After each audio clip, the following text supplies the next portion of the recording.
Hey guys, hey ladies, hey friends, hey foes. We just wanted to take a second to remind you that while we're okay swearing when little ears are listening, you might not be, and that's okay. So here's your chance to pause us and wait for nap time, or pop in your earbuds. We hope you enjoy the episode.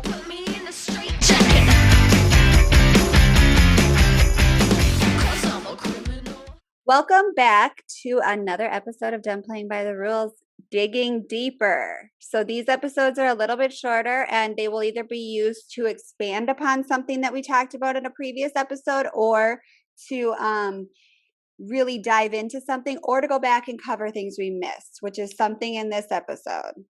Because we do that a lot. We just start talking and then it's like, oops, forgot that. We got so excited about the mental health and medication episode that we didn't circle back to some things that we wanted to talk about. And we feel like they are important because honestly, you and I both consider ourselves faux experts on mental health and medication. Mm-hmm. And neither of us knew these things until we were diagnosed with them. Mm-hmm. And if there's someone out there that we can help to go seek medical professional advice, mm-hmm. I'm all about it. Yes. And just to preface, I have, and last I checked, Jenelle has no medical credentials behind your name. I went to college for 6 years and don't have a bachelor's degree. So I definitely don't have any letters after my name. So these are our personal experiences and what we remember the doctors telling us. So some of it could be a little off, a little wonky, but you get the gist. And today we're going to cover PMDD, which is what? Premenstrual dysphoric disorder. I think you can tell who the expert is on that one. A literal expert. And I'll be talking about OCD, which is obsessive compulsive disorder. So Jenelle, let's dive in. Okay, so quickly, I was doing really well with my mental health. I felt like my meds were all on track. Things were going really well. And I think this goes back in history to my mom. So my dad told my husband when my husband and I were dating, Janelle's mom used to have periods and I would keep track of them on my calendar so I would know when they were coming so I could explain how irrational she was being in the week leading up to it. So now we're talking some like 70s PMDD shit. Mm-hmm. So my dad tells Josh this and Josh is like, holy shit, that's exactly how you are. Fast forward 7 years and we're married and we have 2 kids and I am a raging monster. Can I pause right there real quick? People do not warn you that when you have kids, I know a few people whose periods got better. They used to have cramps and now they don't. And yeah. Are they like naturally pretty and skinny too and don't need makeup? Because then I'm really going to no, they're just fucking unicorns. Those unicorn periods. So. Fuck, that's not fair. So let's add that in. So if, like, I had never even heard of this, but now being older, because I'm in my 30s, so I'm considered old, and having friends who have kids, I have now, I think this is the second or third time I've heard of it, and it's never been on my radar. So go ahead. And I had never heard of it until my doctor and I have a beautiful OBGYN, and he and I were talking, and I was explaining to him, I was like, I feel good. My anxiety feels mostly under control. My depression is definitely under control. And I said, except for this week that leads up to my period. And so I was a full-blown monster. I told him, I was like, I am not regulated for the week leading up to my period. And I had never heard of PMDD. And so he went through a questionnaire and I was just like answering because I had brought to him also that my sleep was disturbed and that I was having a lot of like frequency and urgency needing to pee. And so I thought he was asking me questions about that. And so he went through this checklist and he goes, okay, so I'm going to diagnose you with PMDD. And I was like, okay, what's that? And I Googled it and I was like, I am PMDD. and you and I are both crime podcast aficionados. And like, if you've ever seen an episode of Snapped, they use PMDD as a defense a lot when women murder their husbands. I haven't murdered my husband yet, but it's not, and that's not something to say to make it light, but it is a serious condition that needs to be treated because it literally can make you disassociate with reality, the dysphoric disorder in the title. So I wanted to just tell everyone some tips on how to recognize if you should speak to a proper healthcare provider about possibly having PMDD. So there's criteria it looks like 5 or 6 criteria here. And if you have 5 of the following 11 in criterion A, that makes you a candidate, especially the first 4. So there's 11 criteria or 11 points in criteria A. Marked mood swings is number 1. Marked irritability or anger in the week or few days leading to the onset of menses. So marked irritability and anger. Markedly depressed mood is number 3. Marked anxiety and tension specific to the week or days leading up to your period. So those are the top 4. If you have those top 4, any of them, that is a precursor to being tested. Followed up by number 5 is decreased interest in usual activities. Number 6 is difficulty in concentration. Number 7 is lethargy or marked lack of energy. 8, marked change in appetite, overeating or specific food cravings. I have the opposite where I don't feel hungry and I feel nauseous at food. Hypersomnia or insomnia. I need so much sleep leading up to my period. Number 10, feeling overwhelmed or out of control. Check and check. And number 11, physical symptoms, breast tenderness, swelling, joint or muscle pain, a sensation of bloating or weight gain. I would have breast tenderness to the point that I was sure I was pregnant before my period every month. And so that is just criterion A. There's criterion A, B, C, D, E. Oh my gosh. F, G. But if you have the top 4 of those, that's a warning. And if you have more than 5 of those 11, that is something to talk to your doctor about. And then he will dig deeper into the further criterion. So without me pretending to be a doctor and telling you about all the different criterion, just know those 11, and play this back if you need to, or we can write it down and post it on Instagram, are some of the warning signs of PMDD. And so I was prescribed Prozac, and Prozac is shown, if you Wikipedia Prozac, it's shown as a treatment for PMDD. And I'd heard of PMDD only in Snapped episodes. And when I Googled it, I was like, that is me. And my Prozac, I'm on month 3 now. And this period I told Jenna, I didn't even know it was coming because I was so nice and normal to everyone. Like it just like showed up and I looked at my phone and was like, oh yeah, that's right. Like normally people, my husband, I told my therapist, I said, if my period follows a weekend, my husband will keep the kids out of the house for the whole weekend because no one, you remember, but Josh would take them and be gone for the whole day on Saturday because I was such a wicked, wicked witch. And he wanted to just keep them all away from me. And I appreciated that because all I wanted to do was sleep and walk around the house in a stupor of rage. And so we just wanted to circle back to PMDD from the mental health and medication episode so that you could see it in yourself if you needed to. You could see it in a spouse or a partner if you needed to. And you can see it in a friend if you need to. We're not doctors, for you. But your doctor can help you.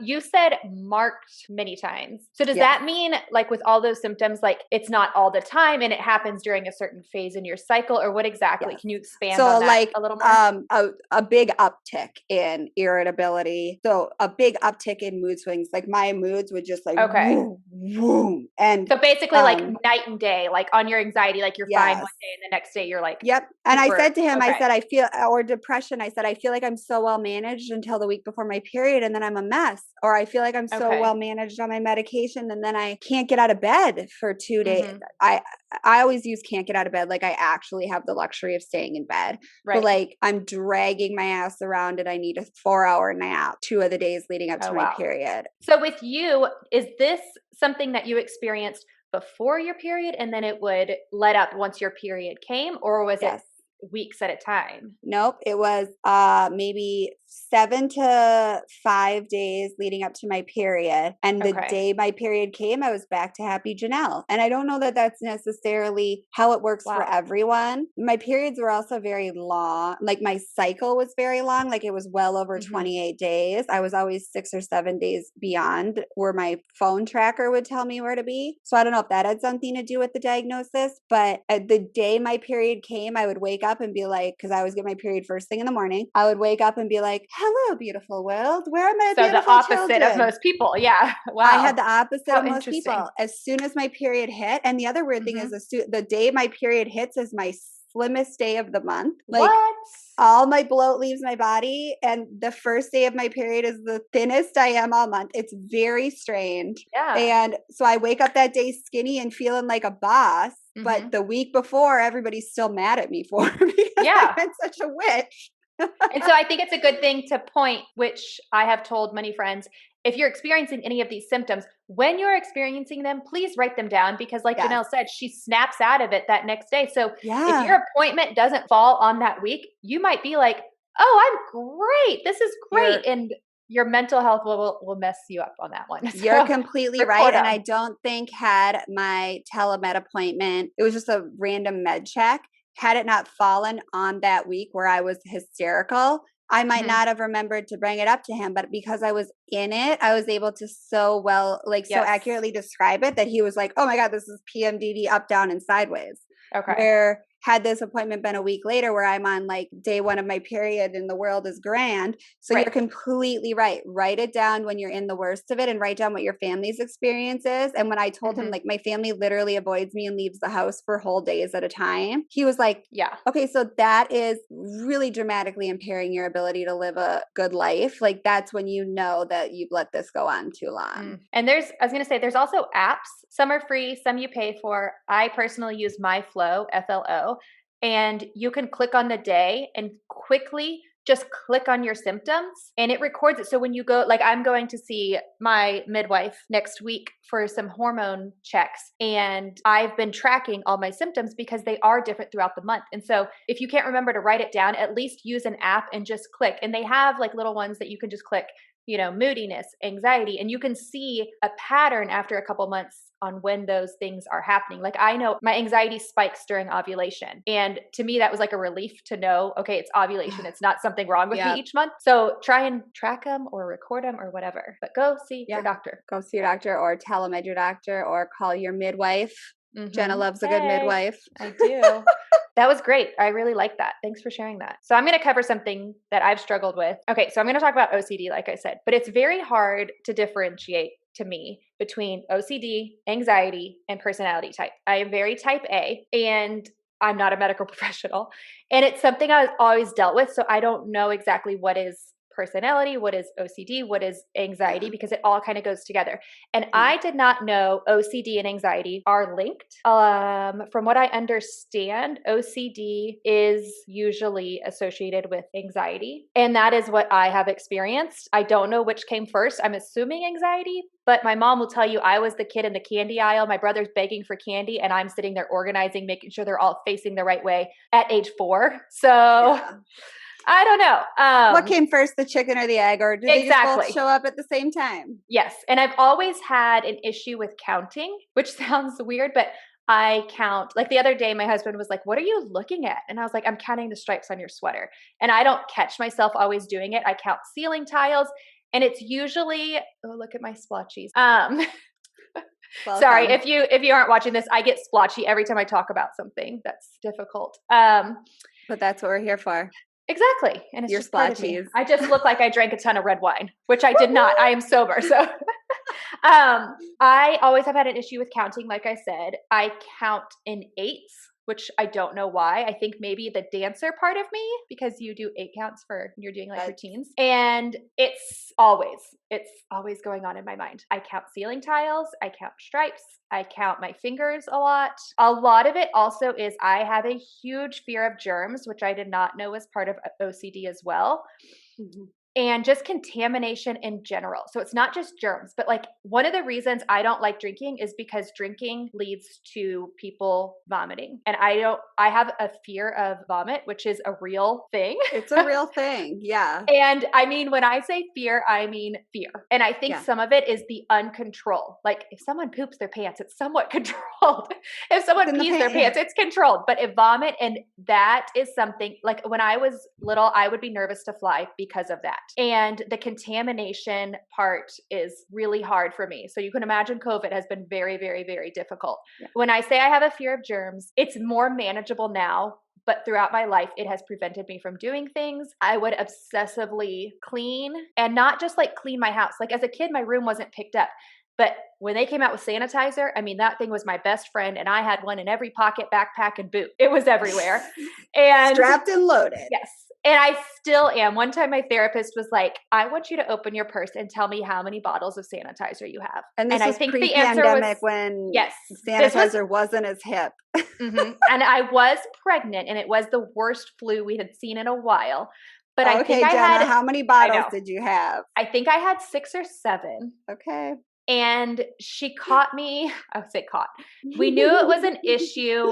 I had been diagnosed with it once before, but it was kind of like I didn't accept it. I was like, oh, they just being critical of my personality. I think the issue became apparent when I walk into the office. I use my elbow to open the door. So then I sanitize my elbow. Then I go to sign the paperwork and I sanitize the pen, sign my paperwork, sanitize my hands, sit down, don't let myself touch the chair, stand up, sanitize my hands, go into her office. And my first thought as I look around is, where is the least likely place people would sit? Because that's where I'm going to sit because there's less germs. And this is my thought. Pre-pandemic. Yes. And this is my thought process all the time. Look at these exhausting. hives. If you can see me, I have hives everywhere. It's an uncomfortable thing to talk about, and we're gonna do a digging deeper episode about your body's visceral reaction to talking about uncomfortable things, because I had a really good therapy session about it, and Jenna's brought her hives to show and tell today. But it's an uncomfortable thing to talk about because this is something that you're talking about in front of an audience in a format that you've never talked about before, and you don't have anybody looking back at you to bounce this off of to know how it's coming across, but it's coming across very well, and I am genuinely curious about the fact that you were living that pandemic life before it was pandemic. All that stuff you're talking about now sounds kind of normal, but you were doing this at what age? It got really, really bad when I had kids because I couldn't control the chaos of the germs, and that's part of the reason I didn't want to send my kids to school at first. And then I sent my son to preschool because he asked, and it was hard. And I had to talk to my therapist because I then saw him as a walking germ. And I really, really struggled. And I wanted him to change. I wanted to clean him. And it was a big problem. But it has always been an issue. I just didn't really realize it was abnormal, as well as when these things start to happen, I'm orderly to a fault. The soup cans have to be in the right direction. The bread has to be in the right place. And if it's not, I lose my mind and I feel like my world is spiraling. And you can imagine how that is living with 3 other living things in the house, 2 of which are under the age of 10. And 2 of which go into your pantry and help themselves and probably don't give a shit about your organizational method. Yes. And I have let it go a lot. And see, here's where I struggled because I love organizing. So I find joy in it. I used to let it impede my life. I cannot go out to the store until all these things are organized. I cannot go on a play date until I have this done. Yeah. Well, no, now I have to say, in my free time, I enjoy doing this, so I'm going to do it. And that has been a big realization for me because I didn't realize how many things I was missing out on because I was at home organizing. And the reason I'm at home is because I'm scared of germs. Yeah. So the counting I still struggle with when I get anxious. And this always flares up when I'm anxious, when I'm talking about uncomfortable things. I have counted my fingers multiple times throughout this conversation. And it's not because it's uncomfortable. It's new. It's different. It's not predictable. As well as I really, really struggle with ruminating and intrusive thoughts. So my mind is always going. And a lot of the times it's thinking of the worst. And that has been a big struggle for me. I've done a lot of what my therapist calls thought stopping. So you just basically say stop. And that thought might come back up, but you keep stopping it. And I have really gotten into meditation. One of my New Year's resolutions is to meditate every day. And it's really hard for me to first get into it because of those ruminating thoughts, but it has helped me so much. I know you're on Peloton. They have the sleep meditation. And they have it as like what are those like little courses? You know how like you go into the app and they have like, they have like a course you can do. And I think it's 2 weeks. That was so good for me because okay, well now I'm going to do that because I didn't even know about that. And I was going to sleep, especially during COVID, with these ruminating thoughts. And then I was having dreams, I guess you could call them nightmares, about germs and the pandemic and everything. And it has helped me so much. And so, yeah, so I have to keep my anxiety under control because it is all very linked. So if my anxiety is out of control, then my OCD is out of control. It would be, as a kid, I can remember like I wouldn't leave places until I was done counting. It was bad. And I thought that was normal. Like my brother had a lot of trouble with OCD and these repetitive thoughts, and his thoughts were just all consuming.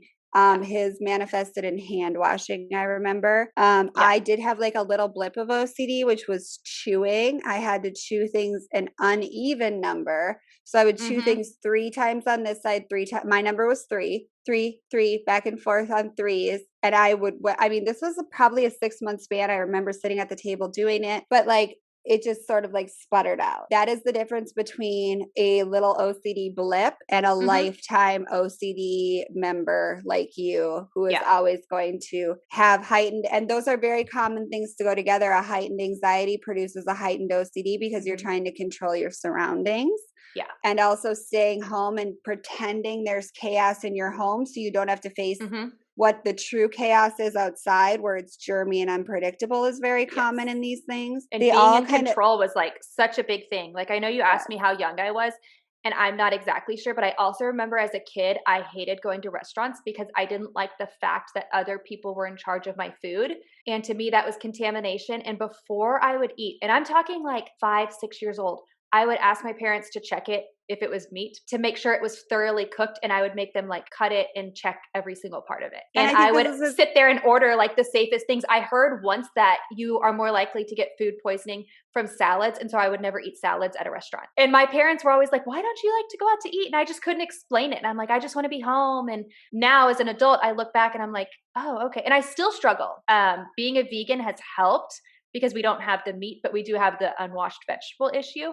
And you would think I had a traumatic experience like food poisoning. I've never had food poisoning. But I think it goes along with the vomiting because, I've had food poisoning and it is vomiting and diarrhea that is uncontrollable. And thank you, seafood. She told me a story about seafood one time. God, yeah, I would not go for the lobster guacamole again. Right. But I think that, is there anything that you can say, like kind of to conclude? Because I want this episode to also, you and I have a big, big, big mission, and we want to normalize talking about things you're not supposed to talk about so that our kids come up in a world where it's talked about. Could you give a few examples to what parents who may be nervous about their children struggling with OCD, what are some common things to look out for in your children, or what did you experience as a child? No, that's a great one, because I personally thought it as like that person flicking the light switch 50 times. But that was not me. I would check my hair straightener 50 times. As a parent, the biggest thing you can do is give that child comfort. Let them know that their fears, while they might not come true, validate their fears. Do not say that will never happen. Just be like, I never thought of that. That's a great point. You know what? You don't like eating at restaurant. I researched some safe foods. These foods are shown to have less chance of food poisoning. Or you know what? If you're not very comfortable, why don't we eat a snack before we go to the restaurant, and then go to the restaurant and you can have something small, and then we come home and eat. Do not make your child feel bad for that. And if you think your child is struggling with OCD, the biggest thing is to find out if there is a cause. For me, it was anxiety. It was control. I needed to control it. I think it all stemmed from my mom being sick. I do. And seek help. I was ashamed of a lot of this because I didn't know anyone else going through it, as well as back in the 80s, 90s, therapy wasn't really a hot thing to do. So seek out that help and find a therapist for your child, because they might have anxieties that you do not understand. And that was a big one. My mom was not an anxious person, so she couldn't understand it at all, which is awesome. I'm always jealous that she never experienced anxiety, but like besides the normal anxiety. And so as a parent, don't just downplay it, I guess is what I'm trying to say. Don't downplay it. Seek out that help as early as you can so that they can have coping mechanisms, and just be there and validate what they are feeling, because that's the thing I still struggle with. I will say, I know vomit is not that bad. Even when my kids get car sick, I freak out, and I know that they're not sick. And I can tell myself that as many times as I want, but it does not mean I'm not going to panic when it happens. So validate and be there for them, seek out a therapist. It does not mean they have to have medication. I do not take separate medication for OCD. I manage my anxiety, and I take medication for my anxiety. So, and kids aren't born knowing how to manage anxiety. And we're going to do an episode about resilience in kids and how to help them. But I always say the best thing you can do is when your kid tells you, I don't like this, or this is scary to me, say, I can see how that would seem scary. Can you tell me more about it? Because whether it's a person they don't want to be around, whether it's an experience they don't want to have, whether it's a new food they don't want to try, whether it's a sporting event they don't want to go to, I can see how that would be scary. And you can see how it would be scary because if you had never done it, it would seem scary to you. So say, I can see how that would feel scary to you. Can you tell me more about it? If your mom had said to you, I can see how going out to eat would feel scary to you. Can you tell me more about it? You could have said, oh, well, I read something about food poisoning and I'm scared of food poisoning. And she could have been like, okay, well, what if you just got French fries? Would that work for you or not work for you? And then you could say, that doesn't work for me because then I worry about this and the French fries. So validating what they're saying and then giving like a next action step or working together to collaborate with them, I think I'm really glad that you brought that up because I come from an anxiety family. Zach has early signs of anxiety. My brother was having trouble with OCD when he was young. And I really want to create a world and a space where moms talk enough about anxiety and mental health that our kids don't think it's weird at all. Right. Exactly. And I do want to just add to that because it reminded me, I am hypervigilant about my kids' mental health. And sometimes I don't need to be. And that's something to keep in mind as well, because I have said, I think my kid is an anxious kid. He wasn't. He was a nervous toddler because he was unsure about the world. I'm sure watching my mom pass had something to do with that. Which Jenelle will attest to, he is the most outgoing, brave child ever. He asked to spend the night at her house and he's 6 and he woke her up in the middle of the night and just went out and chatted with her because he's so secure in himself. He's so sure of himself. Yes. But I have reached out to his doctor and asked if she thought he had signs of anxiety because it was my anxiety showing, as well as I took him to the eye doctor because I didn't know this, but kids at, I want to say 5 to 7, I could be wrong on that age range, especially but somewhere boys. in there, develop tics. And as a kid, I developed tics. I did a lot of like hard blinking and like a throat tic. And it was when I was anxious and my son was doing these weird eye things and the hard blinking. So I took him to the eye doctor, which he needed his eyes checked anyways. And she told me like, let's just wait and see where this goes. You know, his eyes checked out. He looks great. It's not a vision issue. Tics are very common in these kids, which I had no idea. And he's outgrown it already like months later. So don't be overly concerned if your child is exhibiting symptoms because everything in the world is new to them. So there is going to be some anxiety associated with that. And we can there should be. Yeah. As parents, just be there and support them and don't be worried. Kids are little blobs of skin and muscle that have no concept of like, oh, I probably shouldn't run out in the road. Like they should be anxious because they're kind of dumb. No offense. But like exactly. Yeah. And as a parent, the biggest thing we can do is show them when we're anxious how we deal with it and support them when they're being brave. That was really hard for me. I have one story to kind of sum this up. My son has been asking to spend the night at Janelle's house. My anxious part was no, no, no, no. And finally I sat back and I said, you know what? At this age, I would have freaked out. The fact that he is being so brave, I want to support that and foster that and nurture that. So I let him, I had told him on the car ride, if you get nervous, I will come pick you up any time of the night. So I'm trying to, so that we get there and he's already asked me to leave and I'm trying to kiss him goodbye. He's politely escorted you out multiple times. Yes.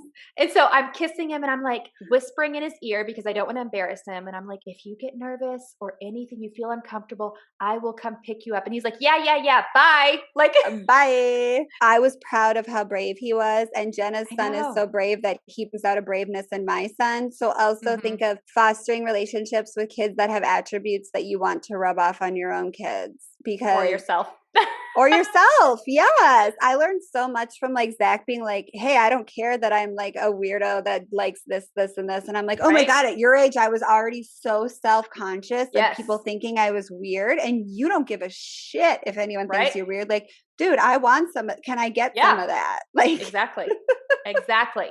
So with all of this, call your therapist or your child's therapist. Ooh, yes. And take your meds.